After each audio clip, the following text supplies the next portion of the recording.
दोस्तों, मैं केपी सिंह। राहुल गांधी ने आरक्षण को लेके अमेरिका में जो अपना मंतव्य प्रकट किया था, उसमें भारतीय जनता पार्टी ने बात का बतंगड़ बनाने की बहुत कोशिश की। बहुत ट्विस्ट उनका भाषण, जैसा कि अब भारतीय जनता पार्टी खिसियानी बिल्ली खम्बा नोचे जैसी कहावत को चरितार्थ कर रही है। राहुल गांधी कहते कुछ और है।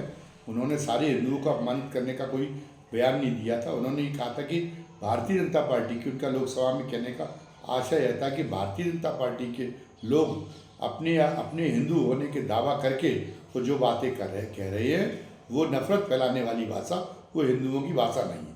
और भारतीय जनता पार्टी ने इसको इस रूप में प्रचारित करने की कोशिश की कि उन्होंने समूचे हिंदुओं को गाली दी है, लेकिन उनका ये प्रोपेगेंडा कोई असर नहीं दिखा सका।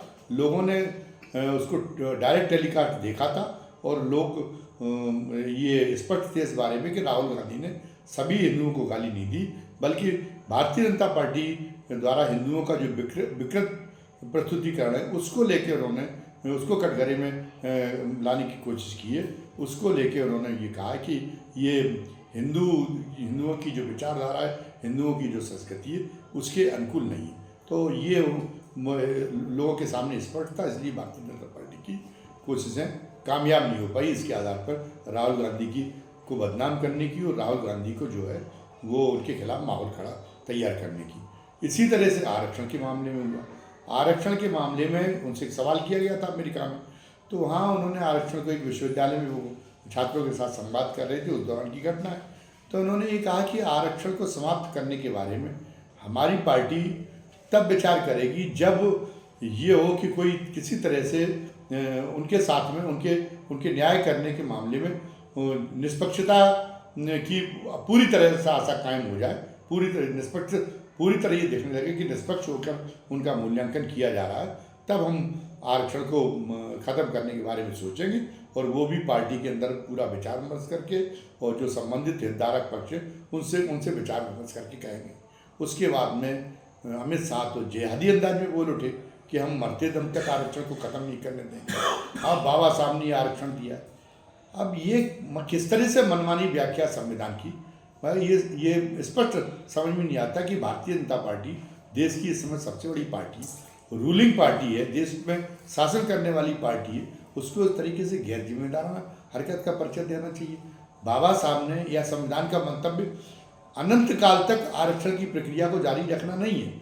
आरक्षण की जो व्यवस्था है वो एक अंतरिम व्यवस्था है, संविधान में ये स्पष्ट किया गया। और बाबा साहब तो स्पष्ट करते रहते थे।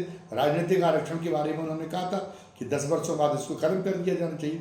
उन्होंने तो 10 वर्षों बाद ही इसकी सीमा, 10 वर्ष की इसकी केवल सीमा तय की थी, लेकिन 10 वर्ष में ये हमारी विफलता रही कि जो वो चाहते थे कि अपनी सोच के, स्वतंत्र सोच के दलित नेता जिनके अंदर नेतृत्व क्षमता हो, वो तैयार हो सके, वो तैयार होने नहीं दिए गए। वो तो उसके पीछे साजिश थी। सरकारी नौकरियों में जो स्वीपर तक के पद रेलवे में निकले, ऐसे महानुभाव रेल मंत्री थे, उन्होंने उस मामले में भी जो जहाँ दलितों को, अनुसूचित जातियों को आरक्षण का जहाँ प्रावधान था, वहाँ उन्होंने लिख दिया जो अभ्यर्थी प्रस्तुत हुए कि नॉट फॉर सूटेबल।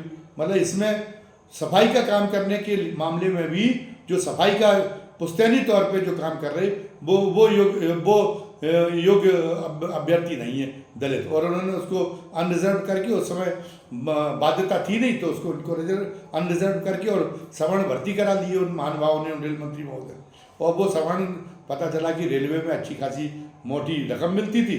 वो मोटी रकम लेके और कुछ सैकड़ा रुपए पे, हजारों रुपए की पगार लेके और कुछ सैकड़ा रुपए पे जो स्वीपर थे उनसे वो काम करा लेते थे और अपना मुनाफा काट रहे थे। तो जिस समय पे मंडल आयोग की रिपोर्ट लागू हुई, उस समय पे पाया गया कि 18% अनुसूचित जाति का आरक्षण, 30% अनुसूचित जनजातियों के लिए आरक्षण, लेकिन 4% आरक्षण की पूर्ति नहीं हो पाई थी।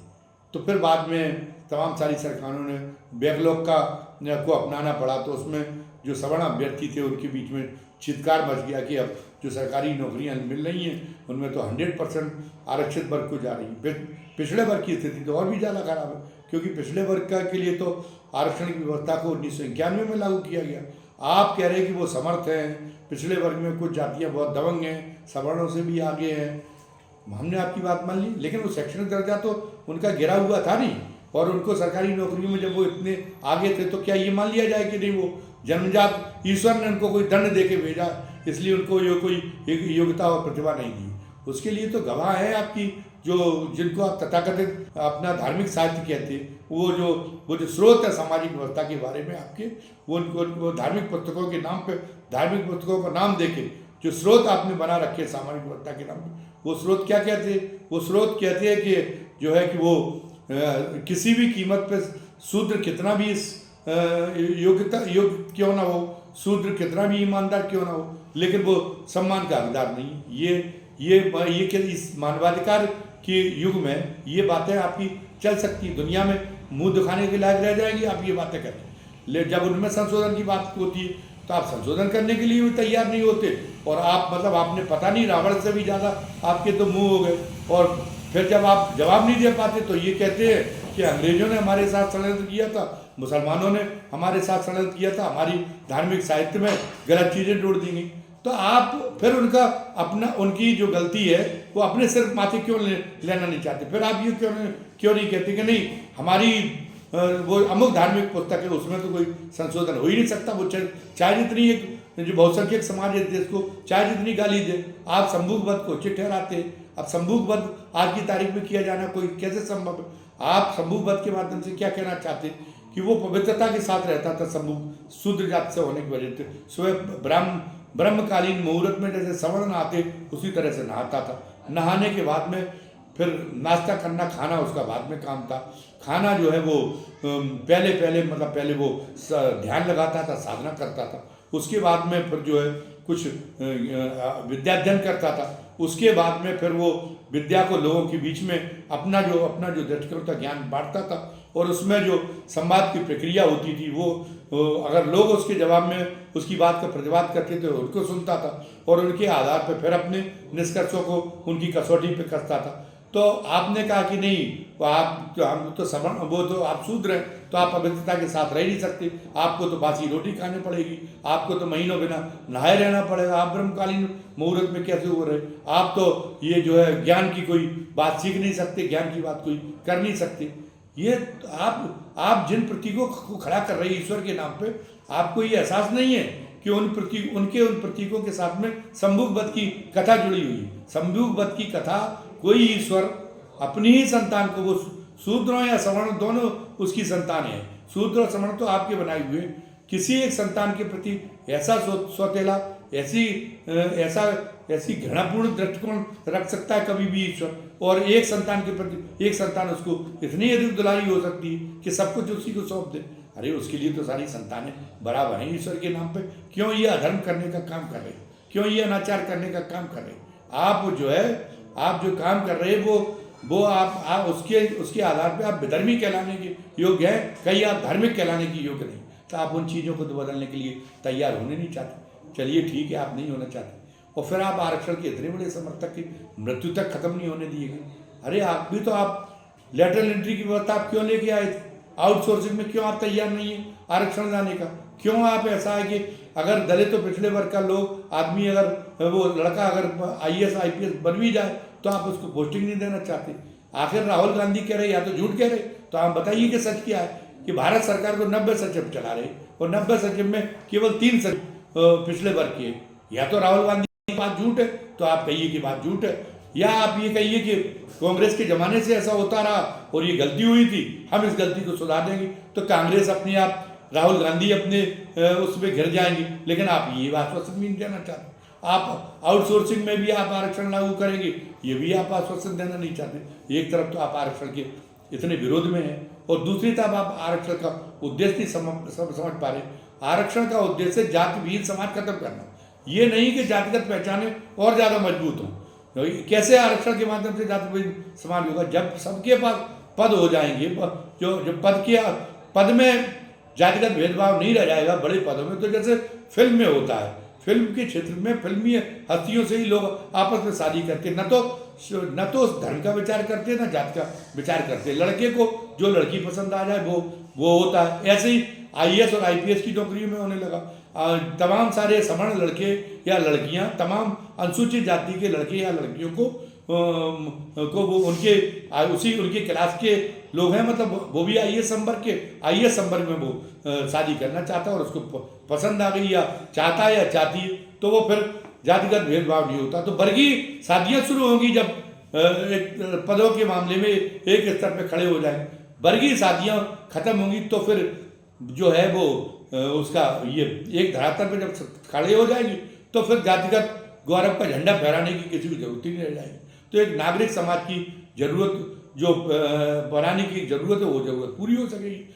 लेकिन इसका मतलब ये तो नहीं है कि ये आरक्षण की प्रक्रिया को आप जिस रूप में पेश कर रहे हैं कि हम मरते दम तक इसको खत्म नहीं होने देंगे, तो ये तो आप जो है जो एक आरक्षण को जो एक आरक्षण की पद्धति को विकृत रूप में पेश करने वाले लोग हैं, विभिन्न संतोषी लोग, आप उनके साथ में खड़े नजर आ रहे। क्योंकि वो क्या चाहते हैं, वो ये चाहते हैं, एक वर्ग ऐसा है कि इतिहास का बदला मतलब हमारा जब अवसर आए तो हमारे साथ जो सवर्णों ने किया वो हमारा जब अवसर आए तो वो सवर्णों के साथ करेंगे। अब इतना मौका नहीं है, अब तो पूरा देश एक होकर चलने का मौका, अभी इतिहास को भूल जाने का मौका। आप जब कह रहे हैं अंतिम समय पर नहीं आएंगे, तो फिर अभी शिक्षकों के आरक्षण में क्या हुआ?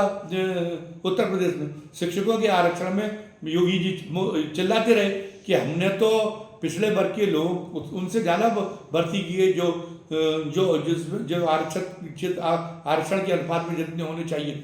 बात उनकी सही थी, बात गलत नहीं थी, लेकिन हाईकोर्ट ने जब परीक्षण किया तो हाईकोर्ट ने क्या कहा कि जो सामान्य वर्ग की जनरल कैटेगरी की जो मेरिट लिस्ट है वो कट ऑफ मार्क्स हैं उसकी जनरल कैटेगरी की, अगर उसके अंतर्गत कोई पिछड़े वर्ग का आ गया तो आप उसको एज ए जनरल मानना पड़ेगा, उसको आप उसके माध्यम से आपके आरक्षित वर्ग की कोटे की पूर्ति नहीं हुई।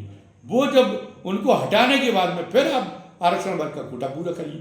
तो अब क्या हुआ कि अब तो सवर्ण इस बात के लिए चिल्ला रहे, चीत्कार कर रहे कि ये तो हम तो सरकार को इसके लिए लाए थे, तो इसलिए हम जो है और ये सरकार ये क्या कर रही, हमारी लड़ाई नहीं लड़ रही। पता चला कि 69,000 भर्तियों में हमें तो लग रहा है कि 19,000 लड़के भी हमारे नहीं आ पाएंगे, तो हमारे साथ में बहुत बड़ा अन्याय। हमारी 15% आबादी है, 15% आबादी भी नहीं रह जाएगी। तो ये आप जो कह रहे हैं कि नहीं हम मरते दम तक आरक्षण पैदा नहीं होने देंगे, तो फिर आरक्षण के साथ ये व्यवस्थाएं तो जुड़ी हुई। अभी सुप्रीम कोर्ट ने स्टे दे दिया उनको, शिक्षकों को जो भर्ती हो गए थे उनको तात्कालिक राहत मिली, लेकिन सुप्रीम कोर्ट भी इस बारे में कानून की व्याख्या किस रूप में करता है, ये तो एक सामने आने वाली बात है। तो आप एक तरफ से सवर्णों के हितैषी बन रहे हैं, आपको एक सवर्णवादी पार्टी का नाम दिया जाता है, मुंह में राम बगल में छुरी। आप ये तो बात दलितों पिछड़ों को आप वैसे तो अधिकार नहीं देना चाहते, लेकिन आपको ये भी पता है कि इनके वोट के बिना में सत्ता कमानी पड़ेगी। तो जब राजनीतिक लालच आ जाता है तो फिर आप पूरे सवर्ण समुदाय को उसमें कुएं में धकेलने पे आमादा आ जाए। अनंतिम काल तक जब पता चला कि अगर 85% आबादी है, 85% अपनी दम पर आने लगे दलित तो पिछड़े, और फिर भी आप आरक्षण की व्यवस्था जारी रखेंगे, क्योंकि आपने तो कहा कभी बदलेगी नहीं। आप संविधान की गलत और बदमाशी धूर्ततापूर्ण व्याख्या कर रहे हैं। संविधान में अंतरिम व्यवस्था है, ये अंतिम व्यवस्था नहीं है कि ये कभी बदली नहीं जाएगी। संविधान में कहीं ऐसा ही, संविधान में तो अंततोगत्ता ये फिर ये है कि सत्य प्रतिस्पर्धा के आधार पर चयन होगा, जब जातिगत गौरव का कोई मतलब नहीं रह जाएगा।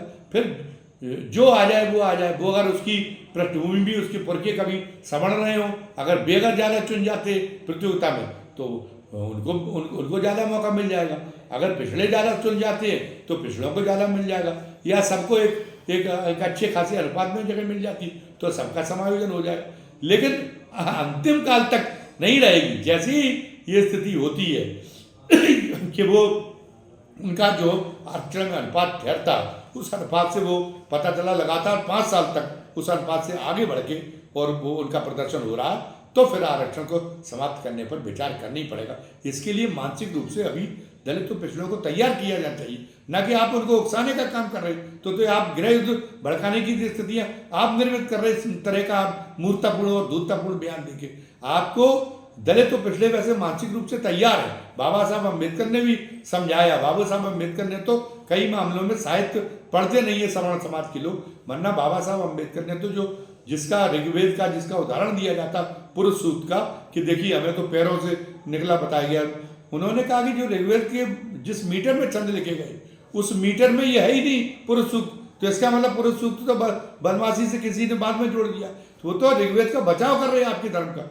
वो कह रहे हैं मनु स्मृति, अकेले मनु ने इतनी गलत व्यवस्था बना दी थी, एक व्यक्ति बना ही नहीं सकता। वो कह रहे हैं कि मैं मनु को बिल्कुल जिम्मेदार नहीं मान सकता।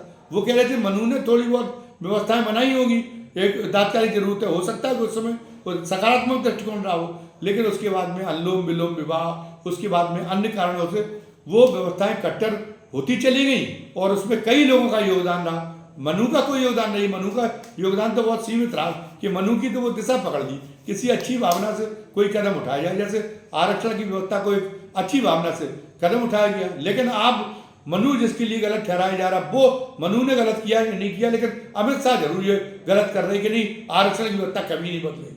ये आश्वासन कतई आपको देना नहीं चाहिए था। आपको ये देना चाहिए था कि हम वो स्थिति पैदा करने के लिए करने तक ये आरक्षण है जब तक कि जो उनकी जनसंख्या का अनुपात है उसमें, उस अनुपात में वो मतलब आते नहीं है, और आने के बाद टिकाऊ उनका एक अनुपात नहीं ठहरता। 5 साल अगर लगातार उस संख्या से IAS IPS की प्रतियोगी परीक्षा में, अन्य प्रतियोगी परीक्षाओं में 5 साल लगातार उनका प्रदर्शन रहता है, तो फिर हम आरक्षण की व्यवस्था पर समाप्त करने का विचार करेंगे। ईमानदारी की बात तो यही। तो अब इसमें तो बहुत ही जग हसाई हुई है, इसीलिए मुद्दा तूल नहीं पकड़ पाया। सबने सुना कि राहुल गांधी ने कहा क्या है और आपको व्याख्या आप क्या कर रहे हैं। भारतीय जनता पार्टी को भी एक बहुत हम एक जिम्मेदार पार्टी मानते हैं, और मोदी के युग को भी ये मानते कि कई मामलों में उसका राष्ट्र हित में एक बड़ा योगदान है। तो वो अपनी एक दृष्टि राजनीतिक लालच में वो अपनी साख को समाप्त करने का काम नहीं करे। राष्ट्र हित और समाज हित में की पूर्ति की जिस भावना के उद्देश्य ने शुरुआत कही थी, अंतिम समय तक उस पर उसको टिके रहना चाहिए। यही मतलब इतिहास तभी उसको पुरस्कृत कर पाएगा, वरना उसके जितने अभी तक के सारे पुण्य हैं और राजनीतिक लालच में जो अमित शाह ने जो क्या की गलतियाँ की, ऐसी गलतियाँ की, तो वो पुण्य नष्ट हो जाएंगी। आज की वीडियो में बस इतना ही। धन्यवाद। जय हिंद, जय भारत।